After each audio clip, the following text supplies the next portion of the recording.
Boa tarde, meus irmãos.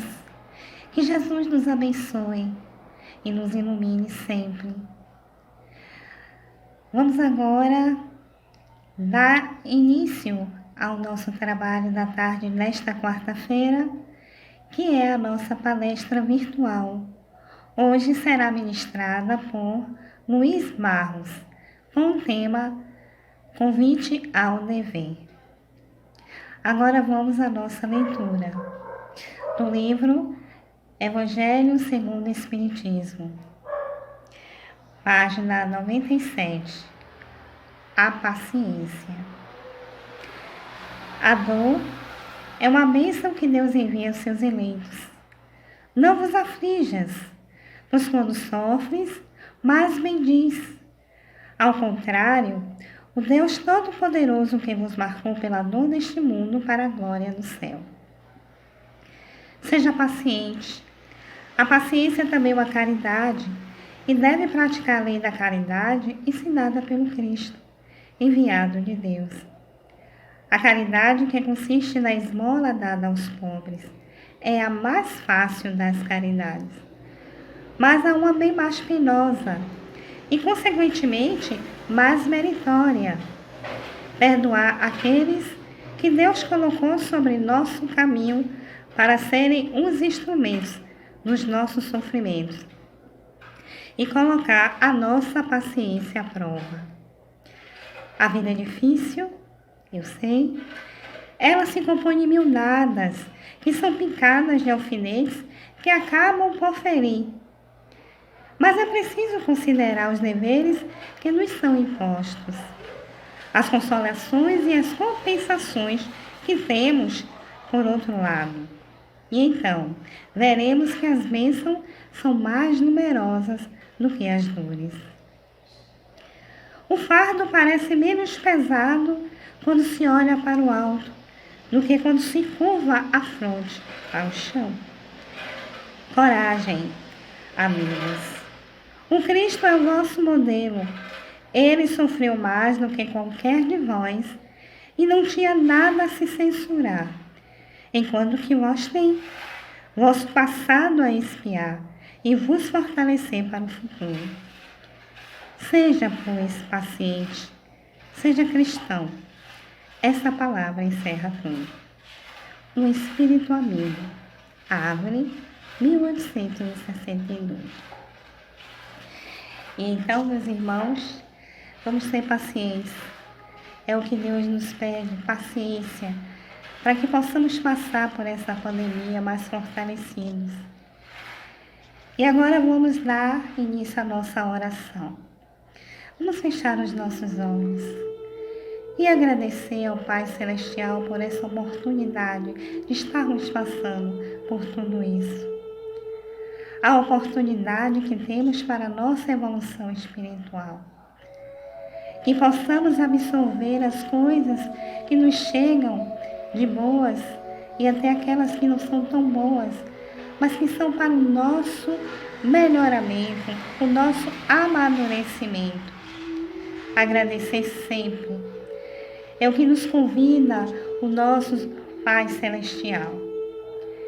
E assim, estamos aqui pedindo a Deus que possamos ser cada dia mais, cada vez mais pacientes. Esse é um passo que temos que dar, o passo que temos que ir para frente sempre. E assim, que Jesus nos abençoe, nos ilumine e que essa palestra possa trazer a nossa iluminação, que possamos refletir e que possamos vivenciar. E que essa palestra seja edificante para os nossos corações. E agora vamos dar início e passar a palavra para o nosso irmão Luiz. Que assim seja. Boa tarde, meus irmãos, paz e bem. Para a exposição doutrinária dessa noite, vamos falar sobre o livro Convites da Vida, psicografado por Divaldo Franco, ditado pelo Espírito de Emmanuel. O texto que me cabe à exposição é o convite ao dever. Então, inicialmente, para ambientar a nossa psicosfera, nossa reunião, vamos trazer um pouco de música, descontrair um pouquinho, que diga. E aqui eu vou trazer uma interpretação de uma música. A música se chama Jó, da intérprete Miriam Lima. Se eu errar o nome, vai estar no cantinho ali. Do lado aqui direito vocês vão ver a letra da música. E quem canta é uma sobrinha minha, digamos assim, Fernanda Helena. Ela é evangélica, ela é batista, né? Perdão, ela é adventista, mas sabemos que todos nós oramos a um Deus só. Então, eu não vejo problema algum de a gente contar com a participação dessa criatura. E, inclusive, parte, né, dessa exposição eu dedico a ela também, tá bom? Então vamos lá, vamos nos elevar, nos concentrar, entrar em sintonia aí com a música, deixar nos permitir e curtir, né, essa interpretação. Jó, como pode ainda adorar, se não tem motivos pra cantar? Abandona esse Deus e morre. Mas não adoro pelo que ele faz, nem pelos bens materiais. Eu adoro pelo que ele é, eu sou dele, tudo é dele. Jó, você não tem motivos, perdeu seus bens, seus filhos, seus amigos. O que você vai fazer? Eu vou adorar, simplesmente adorar. Eu vou adorar. Deus me deu, Deus tomou, bendito seja o nome do Senhor. A Ele a glória, a Ele a honra e o louvor. Oh, a Ele a glória, a Ele a glória, a Ele a glória, pra sempre. Amém, amém. Deus me deu, Deus tomou, bendito seja o nome do Senhor. A Ele a glória, a Ele a honra e o louvor. A Ele a glória. Foi muito bem. A Ele a glória, a Ele a honra. Inclusive, desfrutando um pouco dessa música, tem alguns pontos que a gente vai falar mais à frente, né? Deus me deu, Deus tomou. Nesse momento, mais à frente, eu vou tentar lembrar desse trecho, mas, como a intérprete aí, nossa querida Fernandinha, a Ele toda a glória, a Ele toda a honra, com certeza. Vamos lá, pessoal. Convite ao dever, né? Minhas exposições, elas costumam ter um fundo de estudo, né? Então eu busco, né, nos livros, né? Aqui a gente vai buscar no próprio item, né? No próprio livro, Convite da Vida, item 13, o Convite ao Dever, escrito por Joana. Nós vamos também trazer alguns conhecimentos que foram retirados do Evangelho segundo o Espiritismo, capítulo 17, Sedes Perfeitos, que é o item 7 desse capítulo. E vamos também tirar alguns ensinamentos do Livro dos Espíritos. E aí eu trago o número das perguntas. Tá?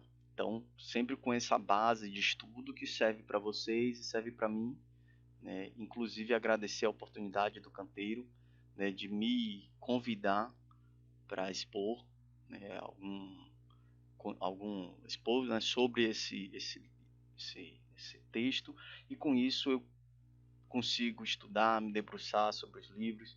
Obviamente que nos outros livros também há de encontrar mais informações sobre esse tema, mas eu me limitei apenas a esses dois, né? Que, digamos assim, são os dois primeiros, a base. Pois muito bem, então fica aí o convite para vocês também buscarem, né? E é uma coisa que eu sempre falo, é muito interessante durante esse processo de confecção dessa exposição, a gente tem que ir lá buscar no livro, aprender, ler, estudar, anotar, e isso aprende bastante, né? E eu faço um convite para vocês, né? Busquem também, mesmo que hipoteticamente, criar uma exposição, né? Estudar, vai ter exposição de tal expositor, convites a, como o nosso amigo Pedro, que falou agora há pouco, convite a mediunidade. Eu vou lá, vou estudar, vou procurar, ler primeiro o texto e buscar outras fontes. Então é muito interessante, é muito enriquecedor e a gente aprende bastante. A ideia é que a partir daqui eu possa estudar, né, e pôr em prática tudo que eu estudei. O dever, né? O que é o dever? Tá? No Evangelho segundo o Espiritismo, nós identificamos lá que o dever é a obrigação moral diante de si mesmo e dos outros em seguida. Então, você tem uma obrigação perante a sua reencarnação, perante si, perante sua evolução, seu progresso, e em seguida perante os outros. E a gente vai falar um pouco mais à frente, né, o porquê os outros. O homem que cumpre o seu dever ama a Deus mais do que as criaturas e ama as criaturas mais do que si mesmo. Então, como somos, né, centelha divina, né, nós também, né, temos o nosso dever atendido no momento que amamos a Deus, amamos a nós mesmos, né, cumprindo as leis naturais. Algumas a gente vai falar aqui, né, por exemplo, a lei de conservação. No momento que eu cumpro a lei de conservação, buscando atender às necessidades materiais do meu corpo, né, me falam, cuidando de minha saúde, da minha conservação para continuar evoluindo, eu estou amando a Deus, eu estou amando a mim mesmo, e eu vou poder usar esse corpo, essa matéria em bem do próximo. Já no texto, Joana comenta: como diretriz de segurança, qual dínamo propulsor do progresso, semelhante à resistência contra os desequilíbrios, o dever se encontra esculpido como fator preponderante em todo ser que pensa. Então, todo ser que pensa sabe o seu dever. Então, a gente vai ouvir um pouco mais à frente, e quando eu fujo desse meu dever, o que é que acontece? A gente vai entender um pouco mais à frente. Então, a gente sabe o que é certo e o que é errado. A gente sabe o que é que a gente deve fazer e o que é que a gente não deve fazer. E por que a gente continua fazendo o que não deve? A gente vai também entender mais à frente. O dever inerente a todos os homens é manifestação divina, da divina lei, consubstanciando os objetivos da vida inteligente na Terra. Então, o dever é uma manifestação da lei divina. Dever é uma das leis divinas, né, trazendo como objetivo, né, a vida inteligente na Terra. Pois muito bem, vamos continuar aqui, então, visualizando quais são essas leis divinas. Se o dever é uma lei divina, então nós temos o dever de cumprir as leis divinas. A gente sabe que no momento que a gente não cumpre as leis divinas, a gente está se afastando dela. E quando a gente acaba se afastando das leis divinas, a gente está se inclinando ao mal, tá bom? Quando a gente, inclusive, e a gente vai ver mais à frente, deixa de fazer o bem, nós estamos fazendo o mal, tá? Não é para colocar ninguém na cruz aqui, mas a gente tem que estar ciente disso, tá bom? Leis naturais ou leis divinas, né? Então a gente sabe que o nosso dever é seguir as leis divinas. Então a gente tem a lei de adoração, adorar a Deus. Lei do trabalho, né? A gente trabalha, né? A gente tem que trabalhar por devidos diversos fins. Lei de conservação, que eu falei agora há pouco. Leis de destruição, porque na natureza as coisas se transformam, então tem coisas que a gente tem que destruir para criar nova, evoluir, progredir. Lei de sociedade, porque a gente tem que viver em sociedade para aprender. Lei de progresso, assim como a destruição vai nos trazer o progresso e ninguém fica parado, todo mundo sempre evolui. Lei de igualdade, dando igualdade para todo mundo, afinal de contas somos filhos de Deus, não importa crença, raça, cor de pele, nada do tipo, somos todos iguais e merecemos respeito iguais, merecemos condições iguais também. E se por algum momento, em alguma situação, você visualizou, presenciou alguma situação de desigualdade, cabe a você também buscar o equilíbrio, seja você o protagonista que criou essa desigualdade ou não, tá? Tudo no seu momento, obviamente. Lei de liberdade, somos livres para escolher o que é que nós desejamos e com isso arcar também com essas consequências. E lei de justiça, amor e caridade, né? Então a justiça divina, que ela é justa, ela é equilibrada, ela é perfeita. Amor e caridade, que é o que envolve tudo, ok?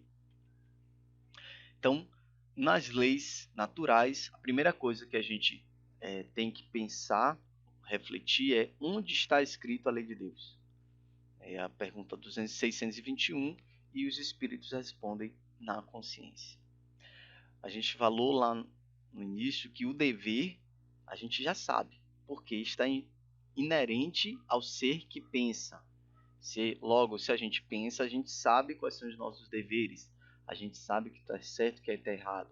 Então está escrito na nossa consciência esse verdade ou acerto ou erro. Então está escrito na nossa consciência as leis divinas, que é a manifestação dever, a manifestação da divina lei. Está escrito na nossa consciência. Então quando a gente sabe que está certo ou está errado, a nossa consciência é a primeira a nos dar um puxãozinho de orelha, ok? Na 647, toda a lei de Deus está contida na máxima de amor ao próximo ensinada por Jesus, e eles respondem: essa máxima encerra todos os deveres dos homens entre si. Então, o que Jesus veio para ensinar, que amar ao próximo como a si mesmo, envolve tudo. Ela é tudo de forma generalizada. Porém, como ele comenta aqui, nós costumamos negligenciar essa lei divina, ou costumamos arranjar meios de interpretar de forma diferente. E aí é o que eles alertam aqui, né? Eles são muito sábios, né? Então, numa resposta só já disse que sim, isso encerra tudo, isso é tudo, né? E ao mesmo tempo eles falam que vocês negligenciam e que os homens precisam de regras precisas porque deixa portas abertas para interpretação. E com isso a gente interpreta que fazer tal tipo de ação não necessariamente está fugindo em sua totalidade da lei divina. E com isso a gente vai e faz. Então está aí uma das causas que a gente se afasta da lei divina. A gente se ilude achando que o que eu vou fazer não é de todo errado. E aí a gente comete a falha e se afasta da lei divina. Com isso a gente comete um mal, deixa de fazer o bem. Então, essas são as nossas imperfeições que fazem com que a gente se afaste das leis divinas, se afaste dos nossos deveres. E aí a gente traz o Evangelho segundo o Espiritismo, o seguinte: o dever é muito difícil de ser cumprido, porque se acha em antagonismo com as seduções do interesse e do coração. Então, o dever é difícil de ser cumprido porque é contrário aos nossos interesses, a sedução do interesse. Qual é o nosso interesse? O interesse material, interesse em ganhar mais, interesse na hora de dividir ficar com mais, o interesse de ter um carro melhor enquanto que o nosso irmão não tem, ou até mesmo ir além, né? Mostrar que tem um carro melhor, mostrar que tem uma moradia melhor, enfim, esse egoísmo, né? E a do coração são as nossas paixões, né? O egoísmo que eu falei agora há pouco, o orgulho, né? Tudo são seduções do coração. Suas vitórias não têm testemunhos e suas derrotas não têm repressão. Então é algo que fica somente com a gente. Se eu faço uma boa ação, e é isso mais à frente a gente vai ver aqui com Joana, ou se eu faço algo errado, fica só comigo. É o que Joana fala aqui. Não importa que os outros desconheçam os erros que hajas cometido ou as ações nobres praticadas. Ninguém vai saber, né? Às vezes eu faço uma doação, não vou ficar anunciando para Deus e o mundo que eu doei tal quantia, né? Mesmo porque a pessoa pode pensar algo errado de mim. Mas eu posso fazer a título de me orgulhar com essa ação, de buscar aplausos, beleza. Mas, normalmente, quando é o dever, quando é o básico, você fez apenas o que você deve fazer. E para isso você não tem que ter nenhum tipo de comemoração. E quando você não faz o seu dever, não tem ninguém pior do que você mesmo para reprimir. Okay? Está na sua consciência aquela dor de que eu fiz algo errado. E aí Joana fala que o essencial é que o saibas. O essencial é que cada um saiba, e isso a gente sabe, né? Por mais que eu queira camuflar, macular, cobrir com pano e não tentar não enxergar, fica aquilo, né? Que eu fiz algo errado, eu fiz o que não era do meu dever, eu fiz algo contrário do que eu deveria fazer. Tá? Então, o essencial é que a gente saiba, se errou, vamos lá corrigir, se acertou, vamos continuar e multiplicar. Na pergunta 619, eles perguntam, Allan Kardec pergunta, né? Deus deu a todos os homens os meios de conhecer sua lei? Eles respondem, todos podem conhecê-la, mas nem todos a compreendem. Isso vai do grau de evolução de cada um, né? Do grau que você se encontra conectado à espiritualidade, né? Conectado a seu futuro, a sua evolução.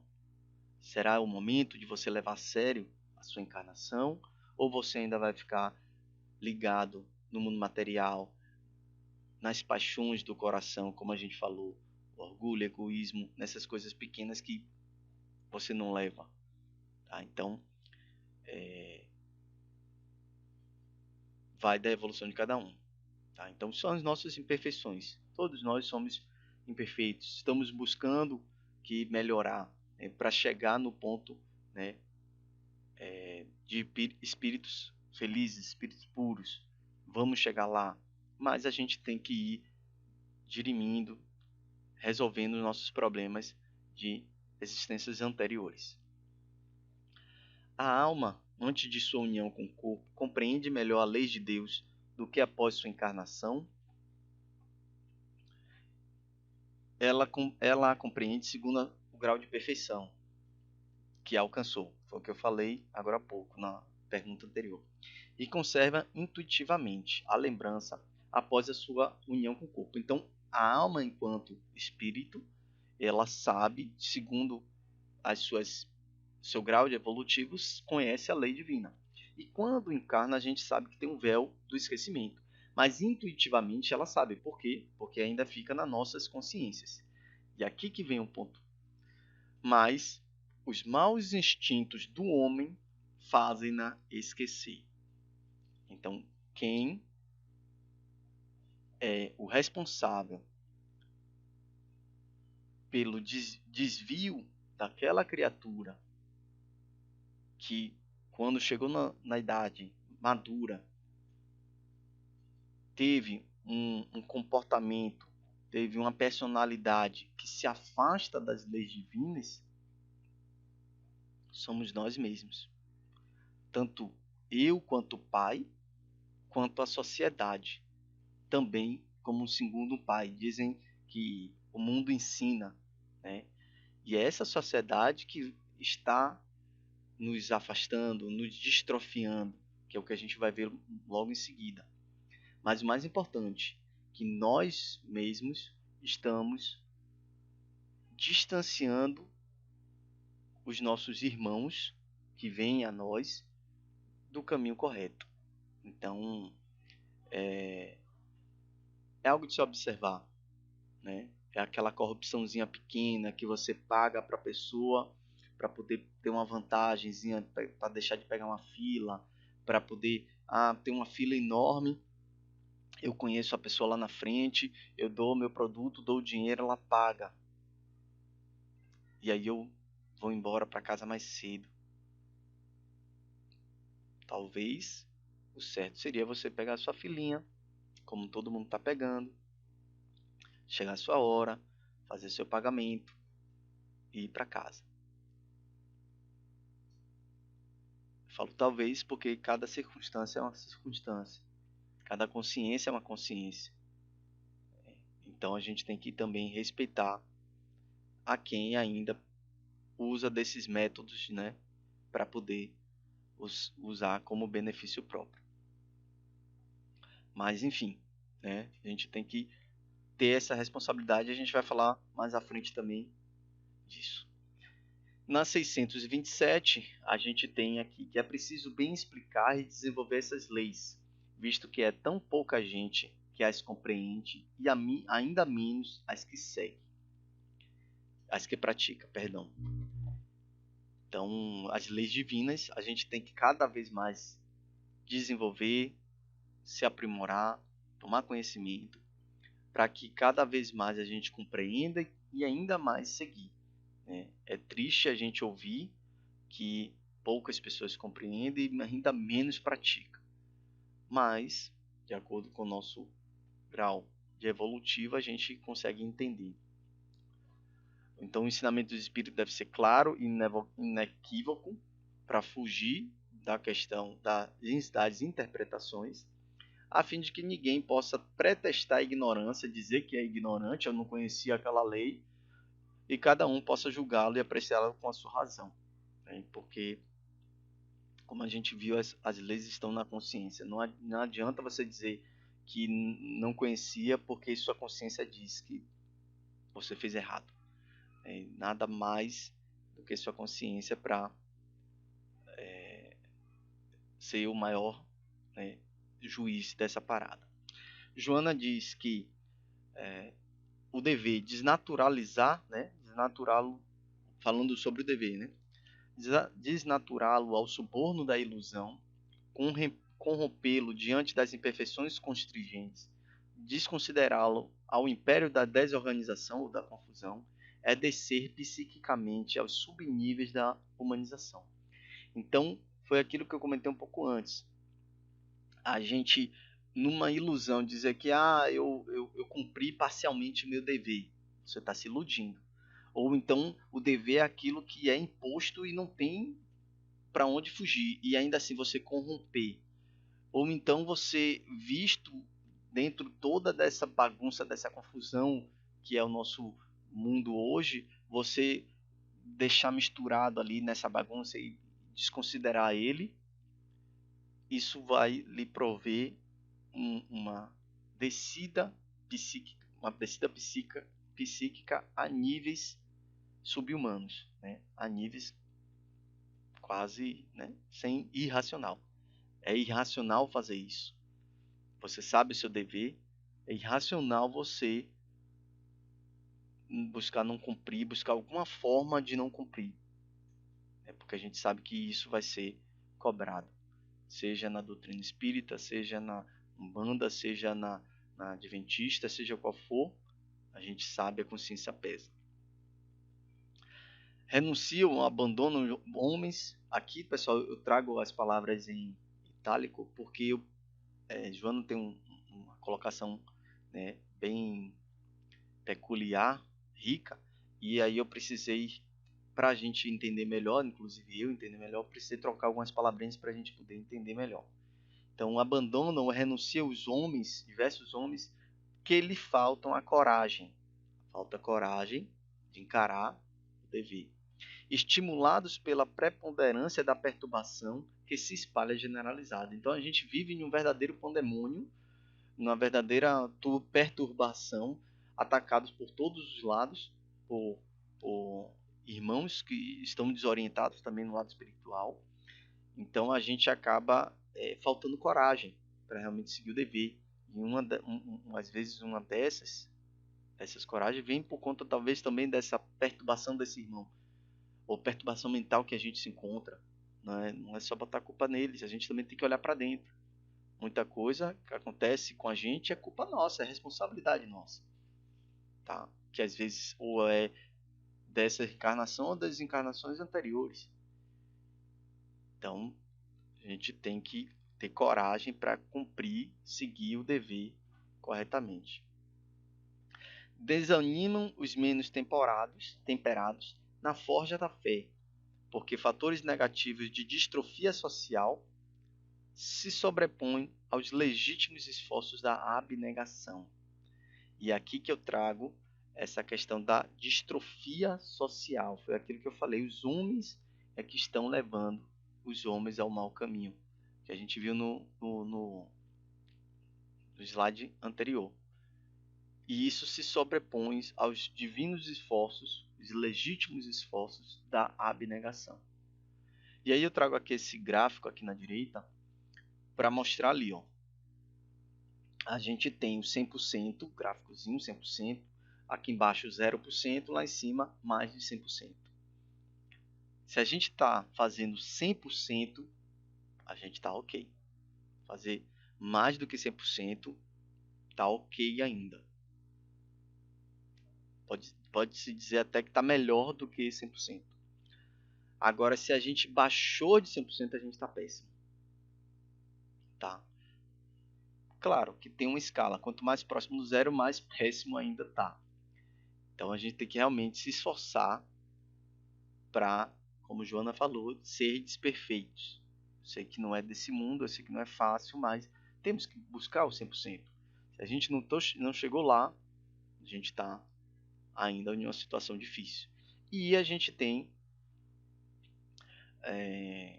diversas formas de amenizar essa falta do 100% com as nossas ações, com uma parte de nossas ações.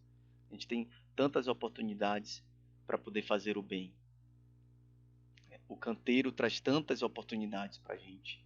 Não seria o momento de a gente abraçar uma oportunidade dessa, nesse período que a gente está, seja entrar no grupo de preces de auxílio fraterno, seja entrar com uma doação de alimentos, ou até mesmo um braço para quem não tem aquele recurso financeiro, entrar com os braços para poder auxiliar.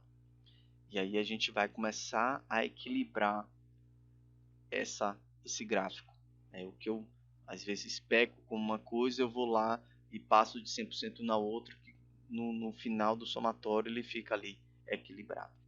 Então essas são as nossas imperfeições humanas que nos afastam das leis naturais, que é o dever de cumprir as leis, nos afasta do nosso dever, e com isso a gente se inclina ao quê? Ao mal.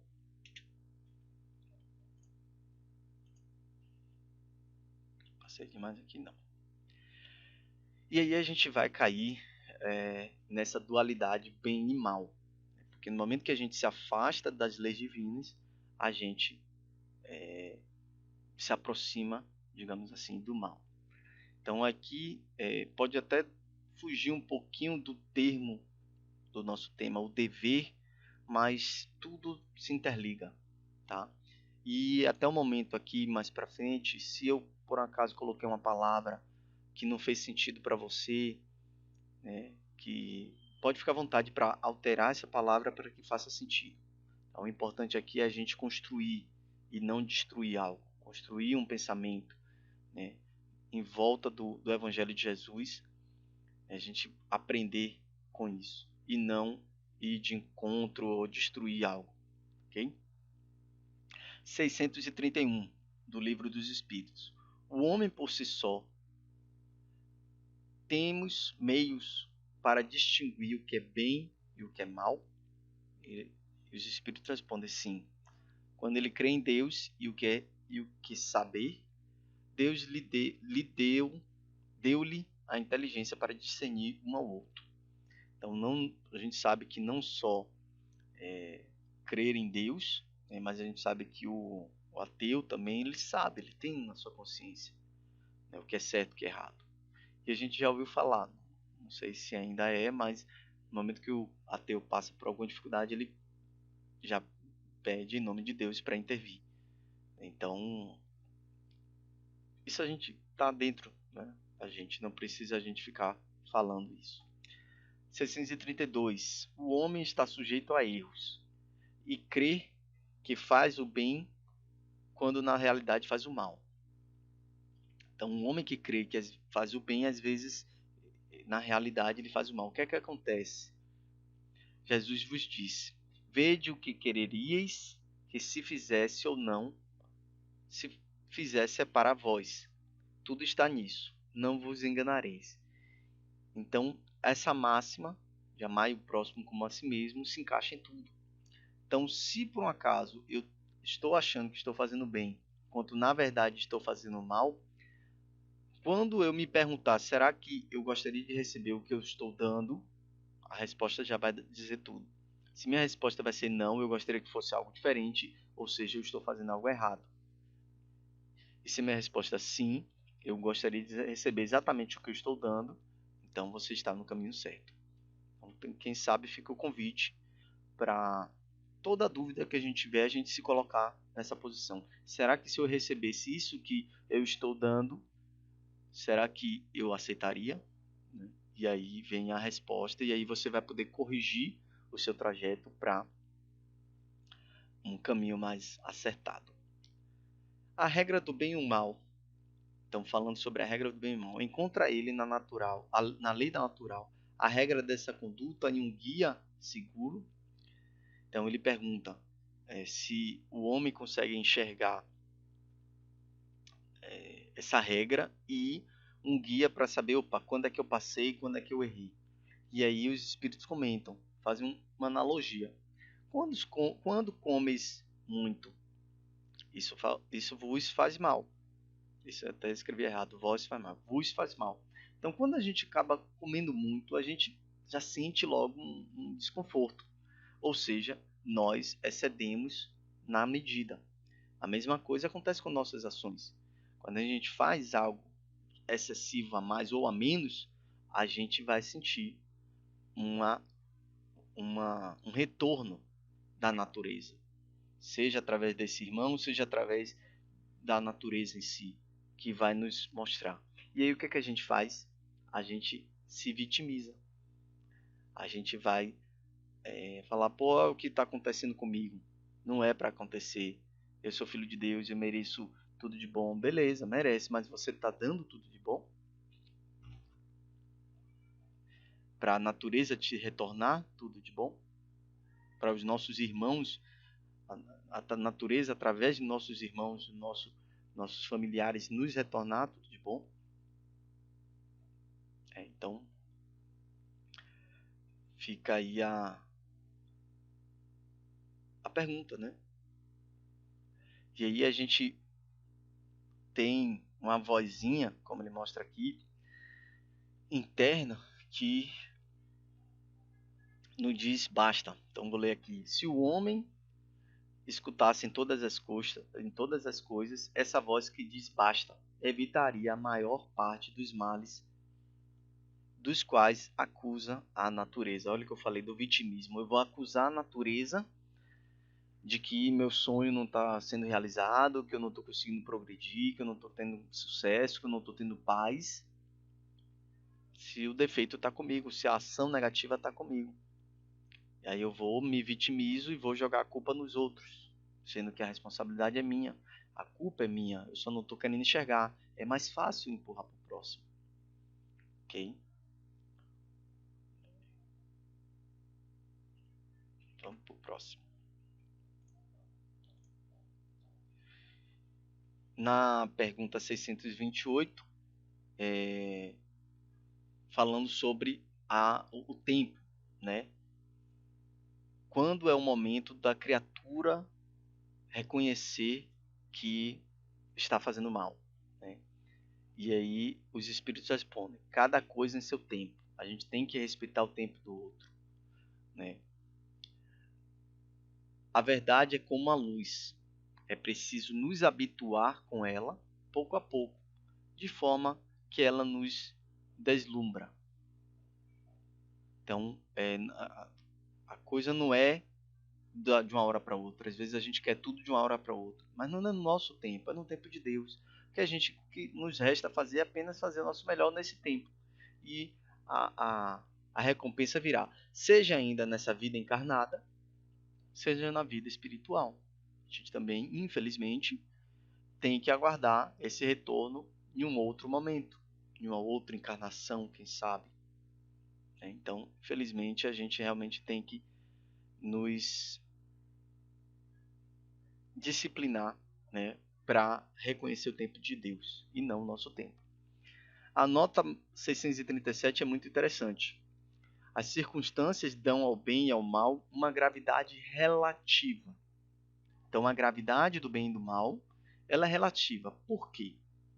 O homem frequentemente comete faltas que podem ser a consequência da posição em que a sociedade o colocou. Lembra a sociedade que eu falei? A sociedade, o homem que cria o mal, né, que induz o mal, porque a gente, quando nasce, a gente sabe, está escrito na nossa consciência o que é certo e o que é errado. Está escrito na nossa consciência os nossos deveres. As leis divinas está escrito. E aí acaba que no meio desse processo de aprendizado, de infância, de adolescência, até chegar à fase madura, onde eu tenho domínio sobre o meu próprio nariz, sobre as minhas ações, eu recebo uma educação, seja pelos meus pais, seja pela sociedade, meus vizinhos, etc., meus professores, etc., mas a maior carga, né, é dos nossos familiares, e que esse ensinamento acaba me afastando. Às vezes é algo que a gente faz até involuntariamente, né, mas a gente tem que ter essa consciência.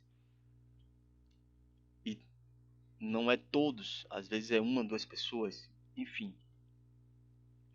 Então a gente acaba recebendo essa carga e se afastando das leis divinas. Então, essa falta pode ser relativa devido à posição que a sociedade nos colocou. Mas não são menos repreensíveis. A responsabilidade está em razão dos meios em que ele tem de compreender o bem e o mal. Então vai também de acordo com a evolução.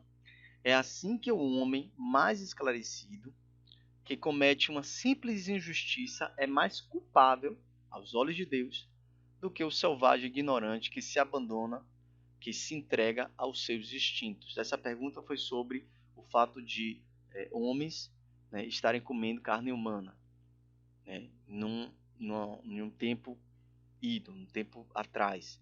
Será que isso é mais grave do que hoje o homem esclarecido que comete uma simples injustiça? Será que é mais grave aquele ser primitivo que se alimentava de carnes humanas, ou hoje o ser evoluído, cheio de inteligência, né, que tem contato, que tem esse contato com a espiritualidade, contato com a palavra do Evangelho, e cometer uma pequena falha, uma pequena injustiça? Quem é que, entre aspas, está mais errado? E aí os espíritos trazem que ele é mais culpável, essa pessoa mais instruída. Porque sabe, aprendeu o que é certo e o que é errado e ainda assim errou. O primitivo não sabe ainda, não foi instruído o que é certo e o que é errado. Ele está fazendo isso para poder atender aos seus instintos, que na época era o que predominava. Então nós temos hoje que ficar com a atenção redobrada, principalmente nós espíritas que temos o contato com o evangelho, com a doutrina espírita. O evangelho não, o evangelho todo mundo tem, mas com a doutrina espírita, a nova revelação, a gente tem que lembrar que nós seremos mais cobrados, e com isso a gente tem que andar mais retamente. E com isso, a gente sabendo dessa dualidade, a gente vai passar a entender, né, o porquê de resistir ao mal, tá? Como resistir ao mal. Na 641 do Livro dos Espíritos, a virtude em resistir voluntariamente ao mal que se deseja. Então, eu desejo o mal, eu tenho virtude, eu tenho pontos positivos caso eu resista a esse mal que eu tenho vontade em fazer. É um ponto. Sobretudo, quando se tem a possibilidade de satisfazer o desejo. Eu tenho aquela vontade de fazer aquele mal, sei lá, subtrair o celular de uma pessoa. Eu tenho aquela vontade, porque o celular é bonito, babá, massa, legal. Se eu tenho a oportunidade e ainda assim eu resisto, eu tenho aí um ponto positivo, um ponto que me faz, digamos assim, ter uma recompensa positiva. Porém, se esse desejo só não se concretiza por falta de oportunidade, então eu sou culpável. Ou seja, se eu ainda não subtraí, não furtei aquele celular porque ainda não tive a oportunidade, porque sempre está na mão do dono, então eu sou culpável pelo mal que eu estou desejando.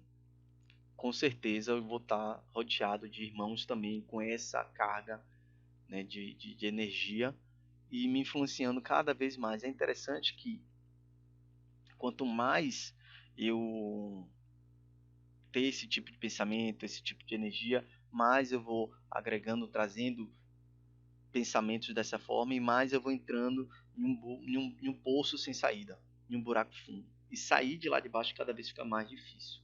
Então,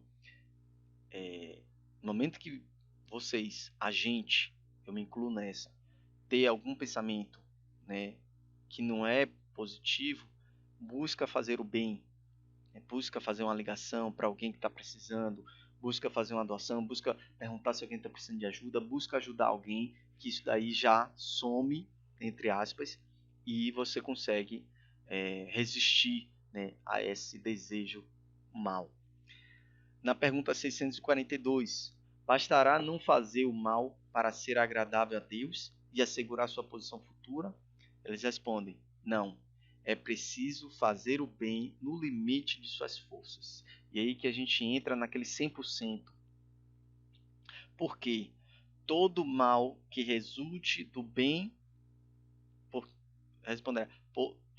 no caso eu vou responder por todo mal que resulte do bem que não haja feito.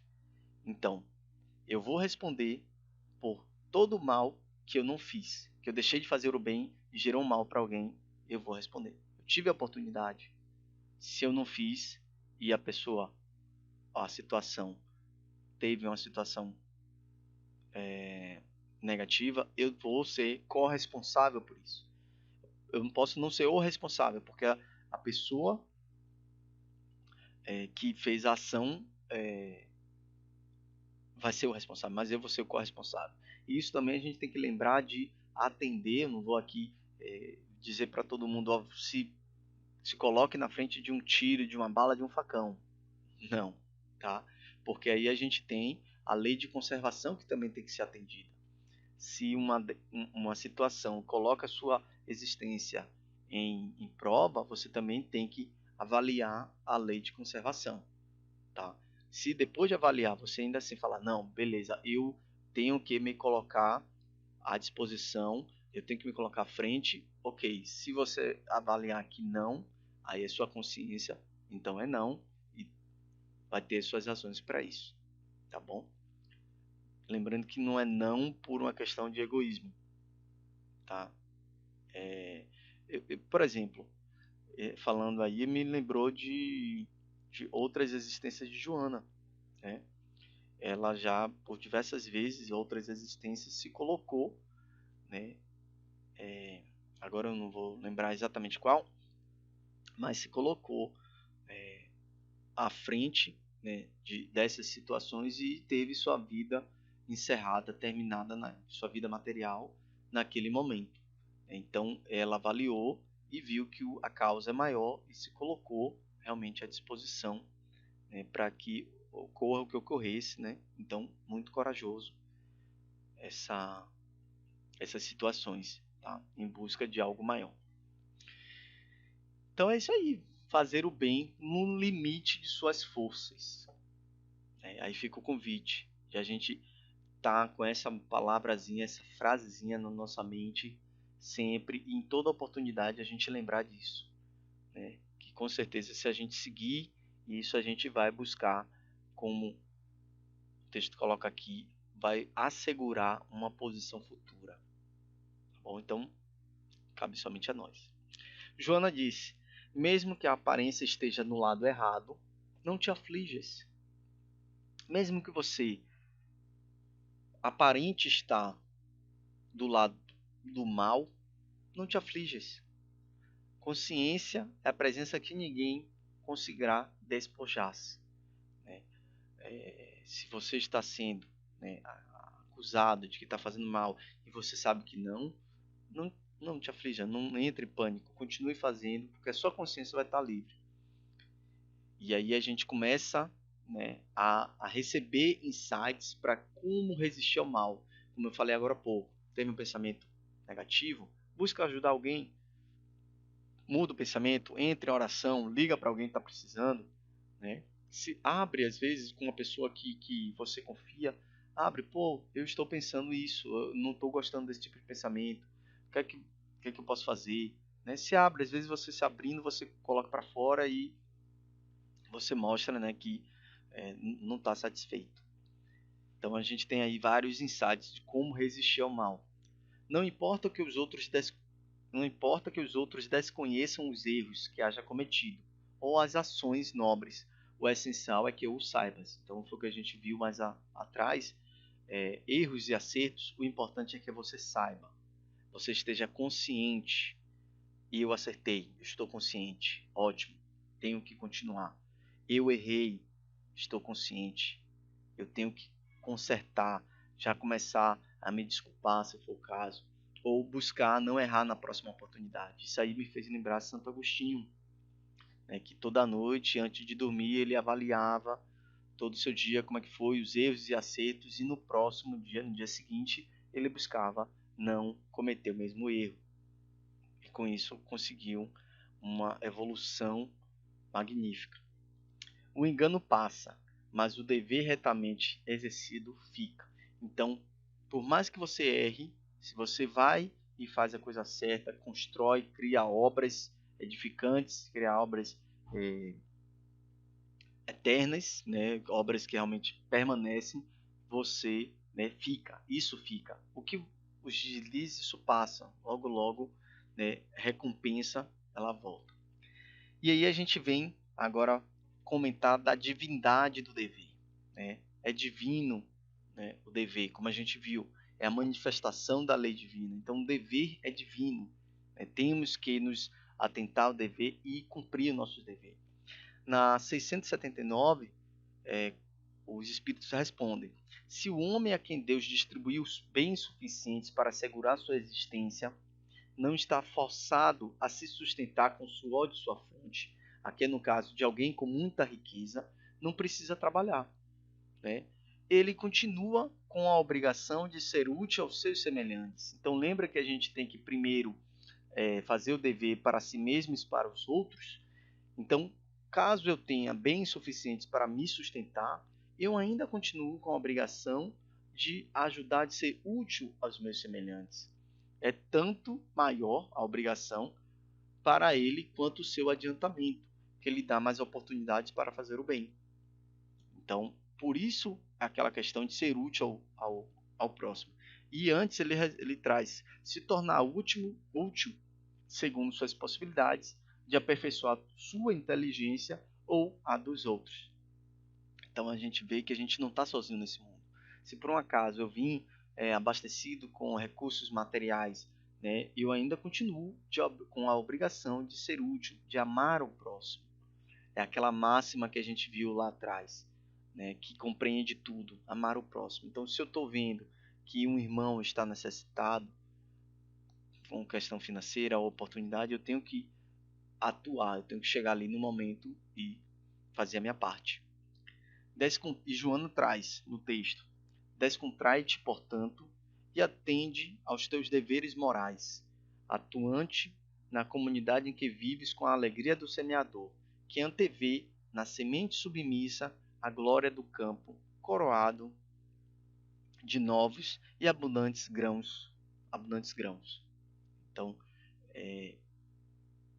ver, né, essa divindade no dever e continuar com alegria semeando a semente.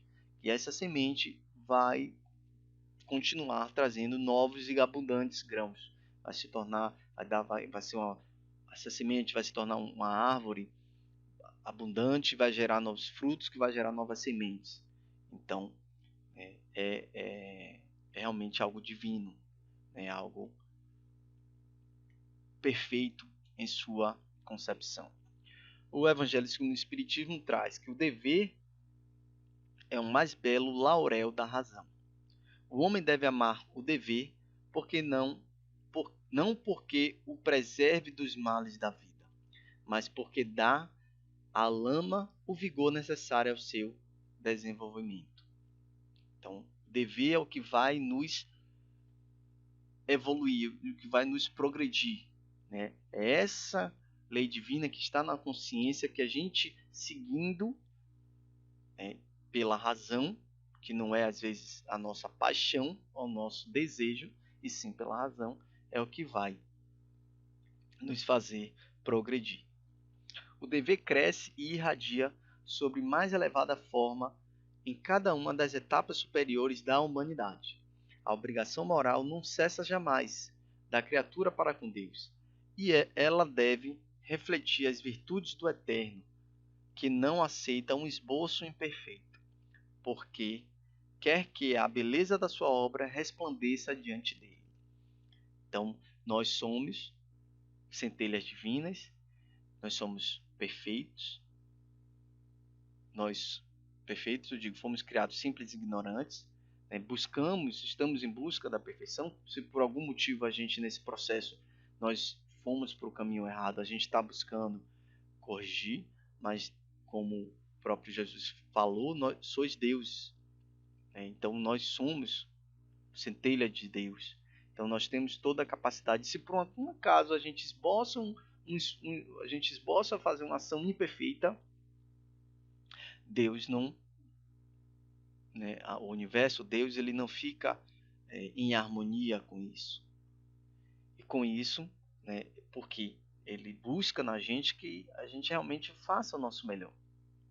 Fazer o bem no limite das nossas forças. Esse é o nosso dever. Amar o próximo como a si mesmo. Isso engloba tudo. Então, nosso dever é esse. Buscar sempre ser o nosso melhor. Buscar sempre o entendimento. Deixar as vaidades de lado, o orgulho de lado. Isso não leva a lugar nenhum. Buscar sempre apaziguar a situação. Não buscar o conflito. É normal a gente dar uns deslizes, esse esboço imperfeito. É normal. Mas aí a gente tem sempre a oportunidade, e nunca é tarde, de a gente dar a volta por cima, ir lá pedir desculpas, refazer a situação, desfazer aquele mal entendido. Só cabe a nós, não cabe a ninguém. Tá bom? E aí eu gostaria de trazer uma mensagem final que eu encontrei naquelas marcadores de página de um livro que estava relativamente abandonado. E aí eu peguei, foi uma fase que eu estava pesquisando alguns tipos de investimentos. Olha que interessante, eu estava pesquisando alguns tipos de investimentos. E aí vem essa frase de André Luiz: o auxílio ao próximo é seu melhor investimento. Mensagem psicografada por Chico Xavier, extraída do livro Sinal Verde, de André Luiz. O auxílio ao próximo é o seu melhor investimento. Por quê? A gente faz um investimento na vida atual, buscando esse retorno aqui. Legal, acontece. Mas a gente sabe que isso aqui é passageiro. A gente sabe que está aqui para como é que eu posso dizer? Cumprir uma missão, um objetivo específico. E em seguida a gente retornar à nossa pátria. Então, no momento que a gente retornar, a gente vai resgatar esse investimento que a gente fez. E qual é o melhor investimento? Auxiliar o próximo. Fazer o bem no limite de suas forças. Cumprir o seu dever, amar o seu dever, que é amar a Deus, amar a si mesmo e amar os outros. Amar o próximo como a si mesmo. Tudo envolve essa máxima. Então, que possamos cada dia, nos concentrar, nos organizar, planejar nesses ensinamentos e fazer daí o nosso melhor investimento, que é cuidar do nosso próximo, principalmente quando ele está necessitado. Então, eu gostaria de deixar minha gratidão, meu muito obrigado ao Canteiro e Fraternidade por mais essa oportunidade de estudo. No momento que a gente fala aqui, a gente ouve e aprende muito. Então, com certeza, eu vou sair dessa exposição mais motivado para poder fazer o bem, para poder escutar mais, para poder calar mais, né, para poder desfazer alguns erros que eu já cometi. Então, a gente evolui, a gente aprende e graças ao Canteiro eu estou tendo a minha parcela aqui de aprendizado. Espero que vocês também tenham aprendido um pouco comigo. Se por um acaso eu falei alguma coisa de errado, alguma colocação que não foi legal, fique à vontade para mudar, né, para ficar de acordo com o seu entendimento melhor, né, sempre buscando construir. Muita gratidão e que Jesus os abençoe. Fiquem com Deus. E assim, vamos agradecer ao nosso irmão Luiz por essa palestra maravilhosa e que possamos ser receptivos a tudo que ouvimos e possamos vivenciar, né, aos nossos deveres. E agora vamos à nossa prece final. Bondoso amigo Jesus, gratidão por essa tarde de mais um aprendizado e que cada um de nós se sinta fortalecido, amparado pelos nossos irmãos que aqui se encontram. Agradecendo aos bons espíritos e rogando que nos ajude a pôr em prática as instruções que tivemos com a nossa palestra edificante ministrada pelo nosso irmão Luiz Barros. Pedimos, Senhor, que sejamos instrumentos de sua paz e de seu amor, onde quer que estejamos nesse momento e em todos os momentos da nossa vida. Gratidão, Pai. Gratidão, irmãos desencarnados que aqui estão sempre nos orientando, nos incentivando e que possamos abrir os nossos corações para que possamos ser cada dia melhores. Gratidão. Que assim seja. Uma boa tarde, meus irmãos. Muita paz para todos.